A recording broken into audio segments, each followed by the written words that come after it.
GV Prakash and சைந்தவியோடைய விவாகரத்து வழக்கு இன்னைக்கு நடந்தது. இதுல மகள் அன்வி குறித்து ஜிவி பிரகாஷ் பேசியிருக்காரு.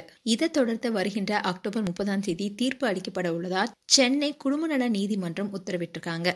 நடிகரும் இசையமைப்பாளருமான ஜிவி பிரகாஷ் அண்ட் பாடகி சைந்தவி இந்த தம்பதி நாங்க விவாகரத்து செய்யறோம்னு போன வருடம் மே மாதம் அறிவிச்சாங்க. திருமணமாகி 11 வருடங்கள் ஆன நிலையில நல்லா யோசிச்சுதான் இந்த முடிவை எடுத்ததா 2 பேருமே சொல்லியிருந்தாங்க. தமிழ் சினிமாவில் இசையமைப்பாளராக அறிமுகமானவர் தான் ஜிவி பிரகாஷ். இதை தொடர்ந்து நடிகராகவும் அறிமுகமானாரு. பல ஹிட் படங்களையும் கொடுத்திருக்காரு. முதல்ல பாடல்கள் மூலமா பிரபலமானாரு. ஆடுகளம் படத்துல அவருடைய இசை பலராலுமே பாராட்ட பெற்றுச்சு. இப்போ பல படங்கள் நடித்தும் இசையமைச்சிட்டு வராரு. இந்நிலையில மே 14, 2024 அப்போ மனைவியும் பாடகியுமான சைந்தவியை பிரிவதை அறிவிச்சாரு. அண்ட் அவங்க 2 பேருமே நாங்க விவாகரத்து செய்யறோம், திருமணமாகி 11 ஆண்டுகள் ஆகிய நிலையில நல்லா யோசிச்சுதான் இந்த முடிவை எடுத்திருக்கணும்னு சொல்லியிருந்தாங்க. இதை தொடர்ந்து இவங்களுடைய விவாகரத்துக்காக சென்னை குடும்ப நல நீதிமன்றம் நாடினாங்க. அண்ட் ஜிவி பிரகாஷும் சைந்தவியும் ஸ்கூல் படிச்சுட்டு இருக்கும் போதே காதலிச்சு அதுக்கப்புறமா திருமணம் செஞ்சுக்கிட்டாங்க. அண்ட் ஜிவி பிரகாஷோட இசையில பல பாடல்களை சைந்தவி பாடியிருக்காங்க. குறிப்பா ஜிவி பிரகாஷுடைய இசையில அசுரன் படத்துல எழுவாய பூக்களையே, மயக்கம் என்ன படத்துல இடம்பெற்ற பிறை தேடும் இரவிலே, கையிலே ஆகாசம் போன்ற பல ஹிட் பாடல்களை அவங்க பாடியிருக்காங்க.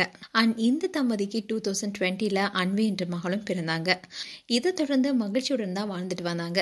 இந்த நிலையில ஜிவி பிரகாஷ் அண்ட் சைந்தவி ஒரே நேரத்துல 2 பேரும் குடும்ப வாழ்க்கையில இருந்து பிரிவதா சொல்லியிருந்தாங்க. அண்ட் இதை தொடர்ந்து ஜிவி பிரகாஷுடைய இசை நிகழ்ச்சியில சைந்தவி பாடியிருந்தாங்க. அப்போ அதை பார்த்த ஃபேன்ஸ் எல்லாருமே உங்களோட புரிதல் ரொம்பவே நல்லா இருக்கு, நீங்க மீண்டும் சேர்ந்து வாழணும்னு சொல்லிட்டு வந்தாங்க. இன்னும் சொல்ல போனா இவங்க 2 பேரும் மீண்டும் இணையணுன்னே பலருடைய வேண்டுதலாவே இருந்துச்சு.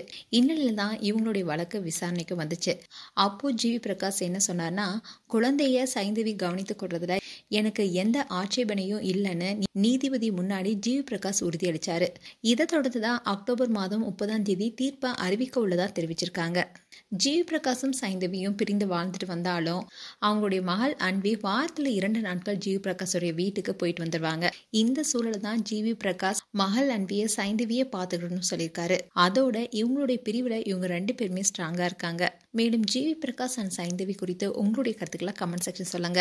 இது போன்ற வீடியோஸை பார்க்க நியூஸ் தமிழ் கிளிட்ஸ் சேனலை சப்ஸ்கிரைப் பண்ணுங்க. மறக்காம நோட்டிபிகேஷன் பட்டனை கிளிக் பண்ணுங்க.